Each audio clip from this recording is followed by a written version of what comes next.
Assalamualaikum warahmatullahi wabarakatuh. Perkenalkan, nama saya Rian Susanto, peserta Latsar CPNS Golongan 2 Regional Provinsi Kalimantan Selatan, Angkatan 7, Kelompok 2. Dalam video kali ini, saya akan menampilkan isu-isu kontemporer sesuai tupoksi kerja sebagai perawat di Puskesmas Simpang 42, Kecamatan Simpang 4, Kabupaten Banjar.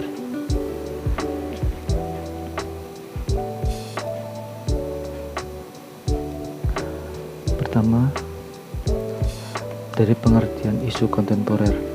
Isu itu sendiri memiliki arti masalah yang dikedepankan, sedangkan kontemporer adalah memiliki arti sesuatu yang sedang terjadi sekarang. Dari pengertian di atas, kita bisa simpulkan bahwa isu-isu kontemporer adalah sesuatu pokok persoal masalah yang sedang terjadi di masa sekarang. Selanjutnya, analisis isu-isu efektivitas kinerja sebagai perawat terampil. Dalam peranalisis, isu-isu yang didapat adalah isu yang pertama, alat-alat yang digunakan jarang disterilisasi ketika selesai digunakan. Yang kedua, tingkat kepatuhan minum obat yang masih kurang pada pasien hipertensi primer. Yang ketiga, masih kurangnya penerapan protokol kesehatan oleh masyarakat di Kecamatan Simpang 4. Isu yang keempat, berkurangnya efektivitas petugas kesehatan di Puskesmas Simpang 4 2 di era pandemi ini. Selanjutnya, kita akan memasukkan isu-isu itu dalam metrik penilaian dengan analisis APKL. Isu yang pertama, alat-alat yang digunakan jarang disterilisasi ketika selesai digunakan, dengan nilai aktualnya 5, dengan nilai problematikanya 3, dengan nilai khalayaknya 3, dengan nilai kelayakannya adalah 3, dengan jumlah keseluruhan nilai APKL-nya adalah 13.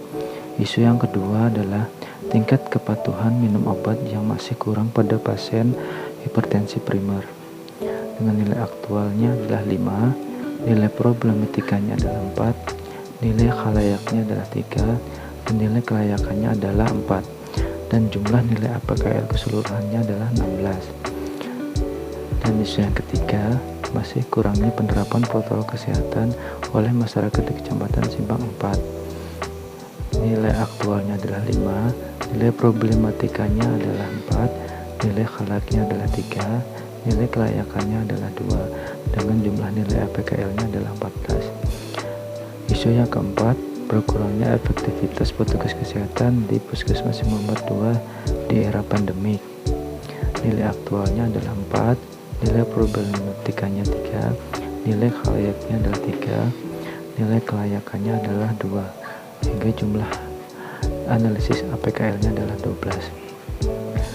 Jadi berdasarkan analisis dengan metode APKL, maka isu yang dipilih adalah isu nomor 2, atau isu tingkat kepatuhan minum obat yang masih kurang pada pasien hipertensi primer. Nah, dalam slide selanjutnya, kita akan memasukkan isu-isu itu ke dalam teknik USG, atau teknik urgensi, seriousness, dan growth. Baik, kita akan masukkan dalam isu yang pertama.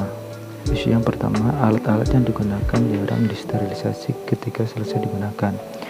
Nilai urgensinya 4, nilai seriousness-nya 4, nilai growth-nya 4, jumlah nilai USG-nya adalah 12. Yang kedua, isu yang kedua, tingkat kepatuhan minum obat yang masih kurang pada pasien hipertensi primer. Nilai urgensinya 5, nilai seriousness-nya 5, nilai growth-nya 5, hingga jumlah nilai USG-nya adalah 15. Isu yang ketiga, masih kurangnya penerapan protokol kesehatan oleh masyarakat di Kecamatan Simpang 4. Nilai urgensinya 5, nilai seriousness-nya 4, nilai growth-nya adalah 4, jumlah nilai USG keseluruhannya adalah 13. Isu yang keempat, berkurangnya efektivitas petugas kesehatan di Puskesmas Simpang 42 di era pandemi. Nilai urgensinya adalah 3, nilai success-nya adalah 4, nilai growth-nya adalah 4. Jadi nilai keseluruhannya pada isu nomor 4 adalah 11. Dari tabel di atas, isu yang diselesaikan adalah isu nomor 2, yaitu tingkat kepatuhan minum obat yang masih kurang pada pasien hipertensi primer. Selanjutnya kita memasukkan isu yang dipilih tingkat kepatuhan minum obat yang masih kurang pada pasien hipertensi primer ke dalam alat bantu analisis menggunakan pendekatan Fishbone. Ada beberapa faktor yang mempengaruhi tingkat kepatuhan minum obat yang masih kurang pada pasien hipertensi primer. Faktor yang pertama, faktor metode, yaitu metode yang digunakan sosialisasinya kurang efektif atau metode yang kurang menarik. Yang kedua, faktor alat, kurangnya media penyuluhan leaflet dan spanduk tentang kesehatan di sekitar. Yang faktor ketiga, faktor lingkungan, kurangnya pengetahuan keluarga tentang pengobatan rutin. Faktor yang selanjutnya, faktor material, faktor sarana dan prasarana Promkes masih kurang. Yang kelima, faktor manusia, kurangnya pengetahuan tentang menjaga kesehatan, kurangnya kesadaran diri untuk periksa dan berobat ulang. Selanjutnya kita menganalisis dengan metode SWOT atau Strength, Weakness, Opportunity Test, dan Threat Test. Yang pertama, dengan isu strength-nya, yaitu ketersediaan yang cukup obat hipertensi di puskesmas dan dari dana desa. Yang kedua, kegiatan posyandu atau posyandu lansia yang dilaksanakan per bulan.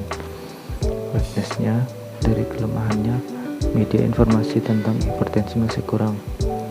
Peluangnya, opportunitasnya, adanya obat gratis dari pemerintah dan dari dana desa. Threat atau ancamannya, komplikasi penyakit jantung, penyakit ginjal, gangguan penglihatan serta kematian. Nah, kita masuk ke analisis alternatif pemecahan masalah. Dari alternatifnya ada 3 alternatif. Yang pertama, membuat leaflet tentang penyakit hipertensi. Yang kedua, melakukan penyuluhan melalui kegiatan UKBM Pospindu atau posyandu lansia.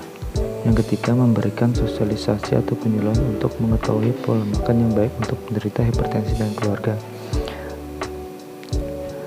Dari kemudahan, efektivitas, dan biaya, didapatkan prioritas masalah dengan solusi yang nomor 2, melakukan penyuluhan melalui kegiatan UKBM, Posmindu, dan posyandu lansia dijadikan prioritas nomor 1.